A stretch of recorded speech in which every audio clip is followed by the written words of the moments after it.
செய்தி. தமிழகத்தில் 5 தொகுதிகளுக்கான இடைத்தேர்தலுக்கான தடையை நீட்டித்து உத்தரவு பிறப்பிக்கப்பட்டுள்ளது. தொடர்பான அண்மை செய்தியை பார்த்து வருகிறோம்.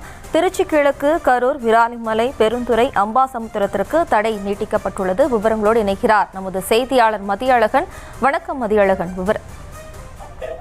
நடைபெற்று முடிந்த தமிழ்நாடு சட்டமன்ற தேர்தலில் 2 தொகுதிகளில் போட்டியிட்ட முதலமைச்சர் விஜய் திருச்சி கிழக்கு தொகுதியை ராஜினாமா செய்தார். அதே போல கரூர் தொகுதி MLA M R Vijayabaskar, Viralimalai தொகுதி MLA C Vijayabaskar, Perundurai MLA Jayakumar, Ambasamudram MLA Isakki Subbaiah ஆகியோர் ராஜினாமா செய்துள்ளனர்.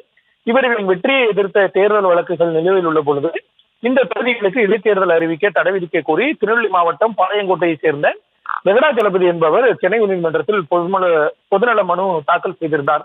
இந்த வழக்கை விசாரித்த சென்னை உயர்நீதிமன்றம் தேர்தல் வழக்கு முடிவுக்கு வரும் முன்பு அந்த தொகுதிக்கு இடைத்தேர்தல் நடத்துவது அரசு பணம் செலவிடப்படுவதுடன் ஒரே தொகுதிக்கு 2 மக்கள் பிரதிநிதிகள் தேர்ந்தெடுக்கப்படும் அரசியல் சாசன பிரச்சனை எழும் என குறிப்பிட்டு 5 தொகுதிகளுக்கும் இடைத்தேர்தல் அறிவிக்க தடை விதித்து இந்திய தேர்தல் ஆணையம், மத்திய அரசு, சட்டப்பேரவை செயலாளர், முதலமைச்சர் விஜய் மற்றும் எம்எல்ஏக்கள் உள்ளிட்டோர் 3 வாரங்களில் பதிலளிக்க உத்தரவிட்டிருந்தது. இந்த நிலையில் இந்த வழக்கு தலைமை நீதிபதி அமர்வில் இன்றைய தினம் மீண்டும் பட்டியலிடப்பட்டிருந்தது. ஆனால் வழக்கு விசாரணைக்கு வராததால் மனுதாரர் தரப்பில் ஆஜராகி இருந்த வழக்கறிஞர் இடைக்கால தடை விதிக்கப்பட்டுள்ளது குறித்து நீதிபதிகளினுடைய கவனத்துக்கு கொண்டு வந்தார்.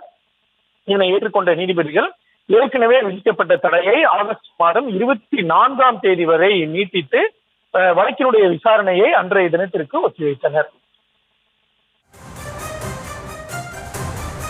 விவரங்களுக்கு நன்றி மதியழகன்.